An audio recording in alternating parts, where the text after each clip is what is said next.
Hi friends, எல்லாருக்கும் வணக்கம். This is Shivaji. Stop loss steadily maintain பண்ணுங்க. Stop loss போட தெரியல அப்படின்னா stop loss போட கற்றுக்குங்க. Stop loss போட கற்றுக்கிட்டங்க உங்களுடைய டார்கெட் நீங்கள் என்ன செட் பண்ணுறீங்களோ அந்த செட் பண்ணுற டார்கெட்லாம் கம்ப்ளீட் ப்ரைஸ் ரீச் ஆகிறவங்களும் ஹோல்ட் பண்ணுங்கள் ஃப்ரெண்ட்ஸ். அதாவது நம்ம எல்லா வீடியோவுக்கு முன்னாடி இதை சொல்லிட்டு தான் உங்களுக்கு மூவ் பண்ணுறது. மேபி இந்த வீடியோ நீங்கள் ஃபஸ்ட் டைம் பார்க்குறீங்கன்னா அண்டர்ஸ்டாண்ட் பண்ணிக்கங்க. ரெகுலராக பார்க்குறீங்கன்னா ப்ராக்டிஸ் பண்ணிக்கங்க. நாம் இந்த ஸ்கேல்பிங் பற்றி தான் ரூல்ஸ் முக்கியமான ரூல்ஸ்லாம் பார்க்க போகிறோம். அதுக்கு அதுலேயும் இந்த முக்கியமான ரூல்ஸில் வந்து இதுவும் வந்து ஒரு நம்பர் 1 ரூல்ஸ் அப்படின்னு நீங்கள் எடுத்துக்கலாம். அதாவது என்ன அப்படின்னா, இப்போ நீங்கள் ஒரு லாங் பை எடுத்தீங்க அப்படின்னா, இப்போ ஃபார் எக்ஸாம்பிள் இடத்துல வந்து பிரேக் அவுட்டில் பை எடுக்கிறீங்க அப்படின்னா பாதி ப்ராஃபிட் மூவ் ஆகிட்ட உடனே, அதாவது உங்களுடைய ப்ராஃபிட் பாதி மூவ் ஆகிட்ட உடனே அதோட ப்ரீவியஸ் ஸ்விங் எங்கே இருக்குதுன்னு பாருங்கள். ஓகேங்களா? ஸோ இந்த இடத்துல ப்ரீவியஸ் ஸ்விங் புதுசாக இப்போ இது வந்து டேரெக்டாக கேண்டில் மேலே போயிடுச்சு விடுங்க, நான் அது சொல்ல வரல. ஒரு சில டைமில் வந்து மேலே மூவ் ஆகிட்டு சின்னதாக ஒரு புல் பேக் வந்துட்டு அதுக்கப்புறம் மேலே போகும். ஸோ அந்த டைமில் என்ன பண்ணுங்க அப்படின்னா, உங்களுடைய ஸ்டாப் லாஸை மாடிஃபை பண்ணி ப்ரீவியஸ் நீங்கள் இந்த லோ எடுத்துகிட்டு போவேன், ஏற்கனவே இருக்குது அந்த லோ எடுத்துகிட்டு போவேணா, அதுக்கு முன்னாடி என்ன ஸ்விங் லோ இருக்குதோ அது ஸ்விங் லோ எடுத்துகிட்டு ஸ்டாப் லாஸ் குறைச்சிங்க. நிறைய பேர் என்னென்னா ப்ராஃபிட் மேலே ஃபோக்கஸ் கொடுக்குறாங்க. எனக்கு இவ்வளோ ப்ராஃபிட் அந்த புக் பண்ணிக்கிறேன், இவ்வளோ ப்ராஃபிட் அந்த புக் பண்ணிக்கிறேன்னு.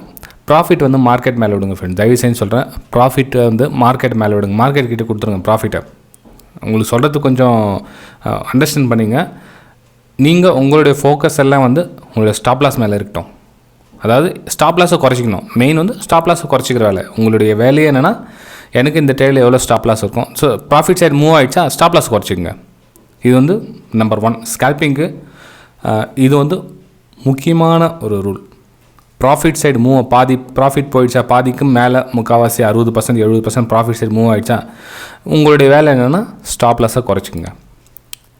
ஒரு வேளை உங்களோட டார்கெட் ஈட்டாமல் கீழே வந்துட்டோம், பரவாயில்ல, நோ ப்ராப்ளம், அதை ஸ்டாப் லாஸ் கொடுத்துட்டு வெளியே வந்துருங்க. நீங்கள் சொல்லலாம், சார் முக்கால்வாசி ப்ராஃபிட் விட்டுட்டு நான் ஏன் சார் கால்வாசி ஸ்டாப் லாஸ் நான் ஏன் புக் பண்ணணும் அப்படின்னு கேட்கலாம். இது வந்து கேட்குறதுக்கும் அதை அனுபவிக்கிறதுக்கும் நிறைய வித்தியாசம் இருக்குது ஃப்ரெண்ட்ஸ். அதாவது நீங்கள் இப்போ கேள்வி கேட்குறீங்களா, சார் முக்கால்வாசி ப்ராஃபிட் அங்கேயே புக் பண்ணிகிட்டு இருக்கலாமே, நான் ஏன் திரும்ப வர சொல்ல அந்த கால்வாசி ஏன் ப்ராஃபிட் நான் லாஸ் ஏன் புக் பண்ணணும் நான் அப்படின்னு கேட்கலாம். இது வந்து நிரந்தரமாக நீங்கள் ப்ராஃபிட் சைட் போனோன்னா இது மாதிரி சின்ன சின்ன லாஸ் எடுத்துகிட்டா தான் வந்து உங்களால் நிரந்தரமாக ப்ராஃபிட் சைட் போக முடியும்.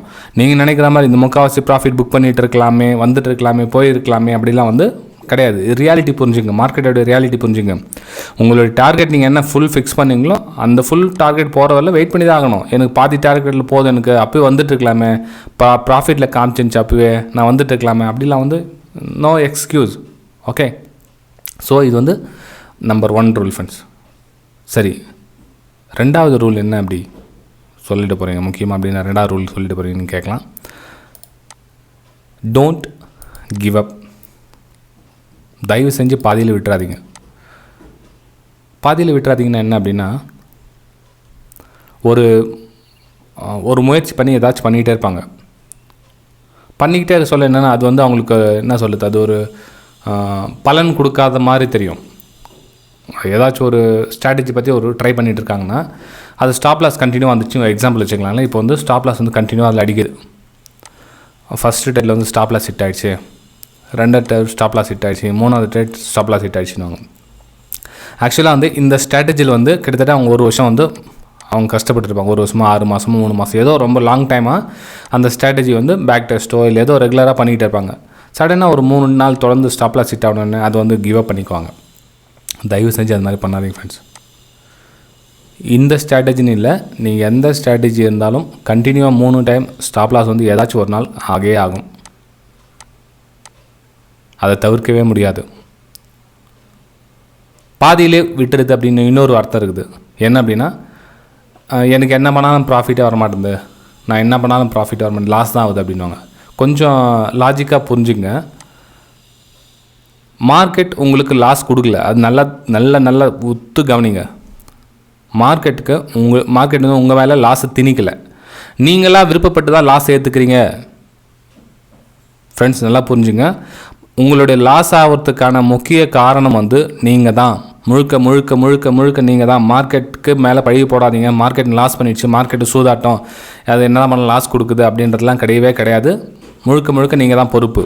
ஏன் அப்படின்னா, இப்போது நீங்கள் 5 ரூபா ப்ராஃபிட் போட்டிருக்கீங்க, 3 ரூபா லாஸ் போட்டிருக்கீங்க, நீங்கள் என்ட்ரி ஆகிறீங்க அப்படின்னா நீங்கள் பாதியிலே ப்ராஃபிட் புக் பண்ணிட்டு வர மார்க்கெட் உங்ககிட்ட பாதியில் ப்ராஃபிட் புக் பண்ண போக சொல்லிச்சா? இல்லை முக்கால்வாசி ப்ராஃபிட்டில் புக் பண்ணிட்டு போதும் அப்படி சொல்லிச்சா? இல்லை. அதே மாதிரி ₹3 லாஸ் உடனே கட் பண்ணினோடனே அதுக்கப்புறம் கொஞ்ச நேரம் வெயிட் பண்ண சொல்லிச்சா? நிறைய பேர் என்ன பண்ணுவாங்க, லாஸ் ஆனதை வெயிட் பண்ணிட்டு இருப்பாங்க. ஸ்டாப் லாஸை மாடிஃபை பண்ணி கொஞ்சம் கொஞ்சமாக இறக்கிட்டு வந்துடுவாங்க. இறக்கிட்டு கீழே பெருசு பண்ணிட்டு வருவாங்க. மார்க்கெட் உங்ககிட்ட ஸ்டாப் லாஸ் பெருசு பண்ண சொல்லிச்சா? இல்லை பாதி ப்ராஃபிட்டில் வெளியே போக சொல்லிச்சா? இல்லையே.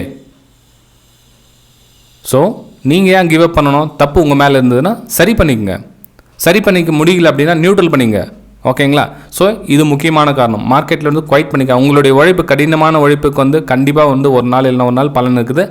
ஆனால் அந்த உழைப்புக்கு ரெஸ்பெக்ட் கொடுங்க. மார்க்கெட்டுக்கு வந்து ரெஸ்பெக்ட் நீங்கள் கொடுத்தா தான். ரெஸ்பெக்ட்னா எந்தெந்த மூலியமாக கொடுக்கலாம்? Stop loss. நீங்கள் ஸ்டாப் லாஸ் கொடுத்தீங்கன்னாவே மார்க்கெட் உங்களுக்கு ஆட்டோமேட்டிக்காக உங்களுக்கு ஹெல்ப் பண்ண ஸ்டார்ட் பண்ணிவிடும். இந்த ஸ்டாப் லாஸ்ன்னு ஒன்று நீங்கள் கொடுக்க ஸ்டார்ட் பண்ணிட்டீங்கன்னாவே ஆட்டோமேட்டிக் மார்க்கெட் உங்களுக்கு ஹெல்ப் பண்ண ஸ்டார்ட் பண்ணிவிடும். ரெண்டாவது, டார்கெட்டெல்லாம் கம்ப்ளீட்டாக ஹோல்ட் பண்ணுங்கள். மார்க்கெட் கண்டிப்பாக உங்களுக்கு ஹெல்ப் பண்ணலாம். கேளுங்க. நீங்கள் கமெண்ட் தாராளமாக கமெண்ட்ஸ் பண்ணலாம். சார், நான் மார்க்கெட்டில் நான் இந்த மாதிரி 1:1 பண்ணுறேன்னு, என்னால் ஃபுல் ப்ராஃபிட் எடுக்கிறேன், லாஸ் ஆகுது அப்படின்னு நீங்கள் கமெண்ட் பண்ணுங்கள். பரவாயில்ல. என்ன ஸ்ட்ராட்டஜி யூஸ் பண்ணீங்க, எப்படி பண்ணீங்க அப்படின்னு பண்ணுங்கள். வெபினார் டீட்டெயில்ஸ்லாம் கொடுத்துருக்கேன். விருப்பம் இருந்தால் நீங்கள் ஜாயின் பண்ணிக்கலாம். இல்லை டெலிகிராம் சேனல் கூட டிஸ்கிரிப்ஷனில் கொடுத்துருக்கேன் பாருங்கள். விருப்பம் இருந்தால் ஜாயின் பண்ணிங்க ஃப்ரெண்ட்ஸ். அதாவது நீங்கள் ஃபோர்ஸ் பண்ணிங்க வாங்க கற்றுங்கன்னு சொல்ல வரல. விருப்பம் இருந்தால் ஜாயின் பண்ணிங்கன்னு சொல்ல வரேன். சரி, மூணாவது பார்க்கலாம். ரெண்டாவது வந்து கிவ் அப் பண்ணாத, எக்காரணத்தை கொண்டும் கிவ் அப் பண்ணாதீங்க அப்படின்னு. மூணாவது என்ன அப்படின்னா, நல்ல ஸ்ட்ராட்டஜி தேர்ந்தெடுங்க. நல்ல ஸ்ட்ராட்டஜின்னா என்ன? 10 ட்ரேட் எடுக்கிறனா 10 ட்ரேட் வந்து ப்ராஃபிட்டபிள் வருமா? நல்ல ஸ்ட்ராட்டஜி அதான். நீங்கள் இந்த 10க்கு 10 தேடிகிட்டே இருந்தீங்கன்னா உங்கள் வாழ்நாள் ஃபுல்லாக தேடிகிட்டே இருக்க வேண்டியது தான். கடைசி வேலை உங்கள் ஜென்மத்தில் 10 ட்ரேட் எடுக்கிற ஸ்ட்ராட்டஜி வந்து கிடைக்க போகிறது கிடையாது. அது புரிஞ்சுங்க. 10க்கு 7 ட்ரேட் வந்து சக்ஸஸ்ஃபுல்லாக வருதா? நல்ல ஸ்ட்ராட்டஜி, குட் ஸ்ட்ராட்டஜி. ஸோ இந்த ஸ்ட்ராட்டஜியை நீங்கள் தேர்ந்தெடுங்க. ஃபஸ்ட்டு தேர்ந்தெடுங்க. இந்த ஸ்ட்ராட்டஜி தாராளமாக கிடைக்குது. இது ஒன்றும் ரொம்ப கஷ்டப்பட்டு தேட வேண்டிய அவசியம்லாம் கிடையாது. நீங்கள் 10க்கு 7 கிடைக்கிற ஸ்ட்ராட்டஜி வந்து நீங்கள் ஒரு பிரேக் அவுட் ட்ரேடிங் எடுத்தால் நீங்கள் ஆட்டோமேட்டிக்காக நீங்கள் வந்து 10க்கு 7 சக்ஸஸ் வந்துடலாம். நீங்கள் ஒரு பிரேக் அவுட்டோ இல்லை பிரேக் டவுன் ட்ரேடோ நீங்கள் எடுத்தீங்க அப்படின்னா செலக்ட் பண்ணி நீங்கள் அதிலே 10க்கு 7 வந்துடலாம். பெரிய விஷயம்லாம் கிடையாது. ரொம்ப கஷ்டப்பட்டு 10க்கு 7 ஸ்ட்ராட்டஜிலாம் வந்து கண்டுபிடிக்கணும் அப்படிலாம் அவசியமே கிடையாது. நீங்கள் ஒரு பிரேக் டவுன் எடுக்கிறீங்களா, அந்த லோவர் ஸ்டாப் லாஸை போட்டுங்க, அந்த ப்ரீவியஸ் ஹை இருக்கிற டார்கெட்டை வைங்க. இதே மாதிரி ப்ராக்டிஸ் பண்ணுங்கள். நான் இப்போ எக்ஸாம்பிள் ஏதோ ட்ரெண்ட்லைன் ட்ராப் பண்ணி காமிச்சிட்டேன், இது இல்லை காமிக்கிறதுல. நீங்கள் வேறு எதெல்லாம் போங்க, அந்த ஹையை பிரேக் பண்ணி எடுக்குதுங்களா, ஸோ அந்த லோ கேண்டில் போடுங்க. ஸ்டாப் லாஸ் ஹிட் ஆகுது எழுதுங்க. 10க்கு எத்தனை டைம் ஸ்டாப் லாஸ் ஹிட் ஆகுது எழுதுங்க. யாரும் எழுதுறதே கிடையாது. நோட்ஸ் அப்படி எழுதுறதே கிடையாது. என்னோட வெபினார் ஸ்டூடெண்ட் கூட பாதி பேர் நோட் எழுதுறதே கிடையாது. அவங்க என்ன காரணத்துக்காக ஜாயின் பண்ணாங்கன்னு தெரியல எனக்கு. இது வந்து ஒரு தவம் ஃப்ரெண்ட்ஸ். இது வந்து என்ன சொல்கிறது, ஒரு கேனல் ஸ்டிக்கில் சார்ட் ரீட் பண்ணி நம்ம ட்ரேடு போட்டு ட்ரேட் ப்ராஃபிட்டபிள் வர்றதுக்கான இது ஒரு பெரிய தவம். இது நீங்கள் நினைக்கிற மாதிரி 10 நாள்லேயோ 1 மாதத்துலையோ 2 மாதத்துலேயோ வந்து ஈஸியாக வந்து அச்சீவ் பண்ண முடியாது. இதை ஃபஸ்ட் அது புரிஞ்சுங்க. இப்போ என்ன வெபினார் நாங்கள் 45 டேஸில் உங்களுக்கு கம்ப்ளீட் க்யூர் ஆகிட்டு தான் இல்லைங்களே. அதுக்கப்புறம் அது 3 மாதம் 6 மாதம் நீங்கள் ப்ராக்டிஸ் பண்ணணும். நான் 45 டேஸில் என்ன சொல்லி கொடுத்தனோ அது நீங்கள் அடுத்து ப்ராக்டிஸ் பண்ண தான் உங்களுக்கு சக்ஸஸ்ஃபுல்லாக வர முடியும். ஸோ மூணாவது முக்கியமான கண்டிஷன் என்ன அப்படின்னா, நல்ல ஸ்ட்ராட்டஜியை தேர்ந்தெடுங்க. அந்த ஸ்ட்ராட்டஜியை முழுசாக நம்புங்க. ஃப்ரெண்ட் நல்லா புரிஞ்சுங்க. வீடியோ பிடிச்சா மறக்காமல் லைக் பண்ணுங்கள், சப்ஸ்கிரைப் பண்ணுங்கள், ஷேர் பண்ணுங்கள். மூணாவது முக்கியமான ரூல்ஸ் என்ன அப்படின்னா, ஸ்ட்ராட்டஜியை கவனமாக தேர்ந்தெடுங்க. அந்த ஸ்ட்ராட்டஜியை முழுசாக நம்புங்க.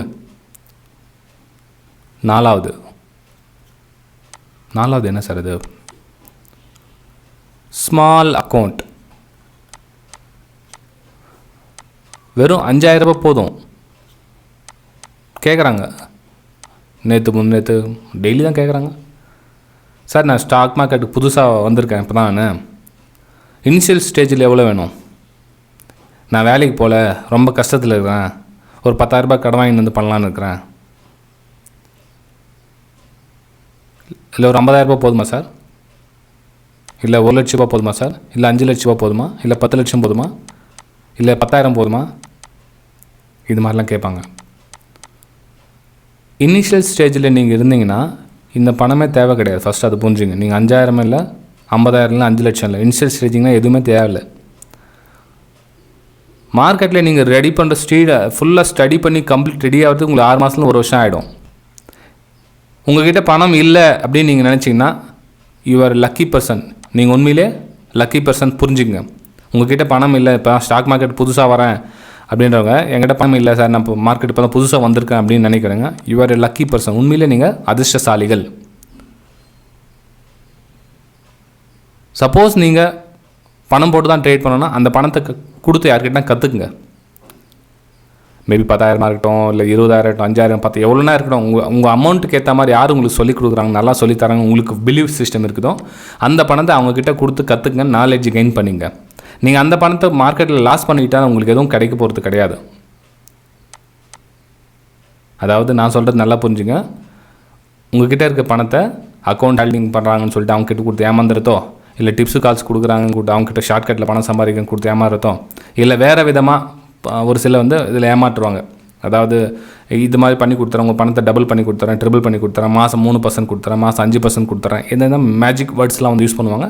அந்த மாதிரி பணத்தை கொடுத்து ஏமாந்துறதை விட யார்கிட்டையாவது கற்றுக்குங்க. நல்ல லேர்னர்ஸ் நிறைய இப்போ வாட்ச் பண்ணுங்கள். 1 மாதம் 2 மாதம் 3 மாதம் வாட்ச் பண்ணுங்கள். உங்களுக்கு அவங்க மேலே பிலீவ் இருந்ததுன்னா அந்த பணத்தை அவங்கக்கிட்ட கொடுத்து கற்றுக்குங்க. கற்றுக்கிட்டதுக்கப்புறம் நீங்கள் உள்ளே வரலாம். ஏன் அந்த விஷயம் சொல்ல வரேன்னா, ஸ்மால் அக்கௌண்ட் அப்படின்றது நீங்கள் அக்கௌண்ட் கற்றுக்கிட்டு ஸ்டடி பண்ண சொல்ல வெறும் 5,000 ரூபாய் இருந்தால் போதுமானது. 5,000 ரூபாயில் நீங்கள் 50 ரூபா மாதம் சம்பாதிச்சா கூட நீங்கள் நல்ல லெவலுக்கு வந்துட்டீங்க அப்படின்னு அர்த்தம். நீங்கள் புரிஞ்சிக்கலாம்.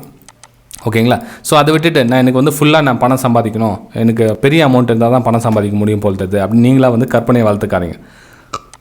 ஓகே, இதில் அப்படிலாம் கிடையாது. நீங்கள் வெறும் 5,000 ரூபாயில் நீங்கள் மாதம் 50 ரூபாய் சம்பாதிக்க கற்றுக்கிட்டாவே நீங்கள் நல்ல லெவலுக்கு வந்துட்டீங்கன்னு அர்த்தம். நிறைய பேர் சொல்லுவாங்க, அந்த 50 ரூபாய் யாரும் ரெஸ்பெக்ட் கொடுக்குறதில்ல அப்படின்வாங்க. ஃப்ரெண்ட்ஸ், 1 ரூபாய் இருந்தால் ரெஸ்பெக்ட் கொடுங்க. ஸ்கேல்பிங்க்கு இதெல்லாம் ரொம்ப ரொம்ப முக்கியம். நான் சொன்ன 4 விஷயம் இருக்குங்களா. ஸ்கேல்பிங்னா கண்ட இடத்துல அப்படியே ஏதோ ஒரு இடத்துல என்ட்ரி போட்டு ஏதோ இடத்துல வெளியே வர விஷயம் கிடையாது. அது மட்டுமே கிடையாது. ஸ்கேல்பிங்கிறது நிறைய இருக்குது. அது உள்ள ரேண்டமாக ஸ்கேல்பிங் என்ன பண்ணிச்சிருக்காங்கன்னா, ரேண்டமாக இங்கே என்ட்ரி ஆகிட்டு இங்கே எக்ஸிட் ஆகிடலாம், இங்கே என்ட்ரி ஆகிட்டு இங்கே எக்ஸிட் ஆகலாம், இங்கே என்ட்ரி ஆகிட்டு இங்கே எக்ஸிட் ஆகலாம் அப்படின்னு நினச்சிருக்காங்க. இதுக்கும் ஸ்டடிலாம் இருக்குது இல்லைங்களா. ஸோ இந்த ஸ்கேல்பிங்க்கு கூட ட்ரெண்ட் லைனுன்னு ஒன்று வரும், சப்போர்ட் அண்ட் ரெசிஸ்டன்ஸ்னு வரும். இதுக்கும் சின்ன சின்ன ஸ்டடிலாம் பண்ணணும். அதுக்கப்புறம் தான் என்ட்ரியில் எங்கே எடுக்கிறீங்களோ குயிக்காக சின்ன ப்ராஃபிட் புக் பண்ணிட்டு தான் ஸ்கேல்பிங்.